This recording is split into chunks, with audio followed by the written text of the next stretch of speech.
Então, assim, tudo isso que a gente viu, de certa forma, não é só por isso, mas isso acabou também acelerando a crise de 2008, que por consequência depois veio a de 2011. A crise de 2008 não tem nada a ver diretamente com a guerra do Iraque, mas o fator político dela por trás acabou acelerando. Talvez se não fosse a guerra do Iraque, ela ia demorar um pouco mais para acontecer.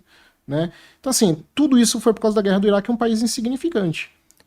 Como que a gente faz com a Rússia, que é o maior país do mundo, uma das 10 maiores economias do mundo, o segundo maior força militar do planeta, que tem a maior quantidade de ogivas nucleares, a gente não tem nem ideia de quantas armas químicas e biológicas eles têm, que faz fronteira com uma quantidade enorme de países que vão desde a Polônia, desde a Bielorrússia, chegando até a Coreia do Norte, Coreia do Norte, assim, passa por toda a Eurásia, então são muitos atores envolvidos.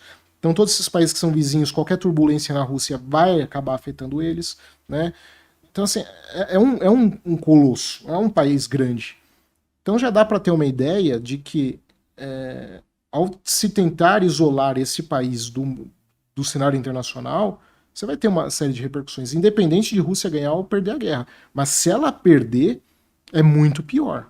Porque se ela perder, e vamos supor que eventualmente, primeiro que se ela for derrotada, ela vai ficar cada vez mais dependente do governo chinês.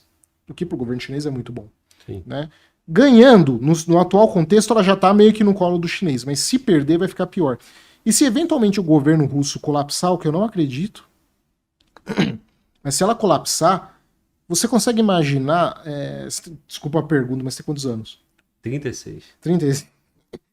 Você se lembra então dos anos 90, que era aquela bagunça na Rússia lá, que a gente via muito filme de máfia com terrorista russo, lembra? Sim. Os anos 90 tinha muito filme Sim, disso. sim. Porque era o cenário russo. A Rússia tava quase que desintegrando, o bicho tava pegando lá, tava muito feio. A gente pode ver isso de novo, só que numa situação muito pior.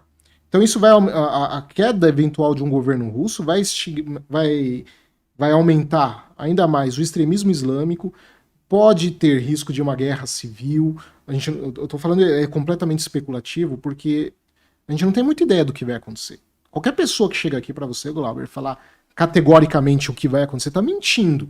A gente não sabe, a gente tá numa sala escura tateando para ver o que a gente sente, né? E não tem como saber, porque são coisas muito grandes. A gente nunca viu um país desse porte sofrer esse grau de sanções econômicas. Né? Mas vamos imaginar um colapso russo, levando a um colapso do governo russo, essa quantidade de armas indo parar no mercado negro, o extremismo islâmico crescendo, e as armas nucleares, e as armas químicas e biológicas. Né? Porque assim, a gente já sabe, por exemplo, que na questão da Ucrânia, cartéis mexicanos já estão de olho nessas armas de alto nível que eu mencionei, os mísseis antitanque e os mísseis antiaéreos. Eles já estão de olho, já tem informações de que eles estariam cogitando de adquirir esses dispositivos para levar para o México. E o que eles têm feito, aparentemente, né? Como a questão do dinheiro é complicada, eles estariam fornecendo cocaína para alguns grupos lá na Ucrânia, no meio da batalha mesmo, porque, por incrível que pareça, o tráfico de drogas continua normal, não foi atingido. Então, ele forneceria cocaína em troca dos equipamentos. Você imagina se de repente na fronteira com o México cai uma aeronave civil americana ou morre americanos por causa de um dispositivo antiaéreo que foi cedido pelo governo dos Estados Unidos na guerra da Ucrânia.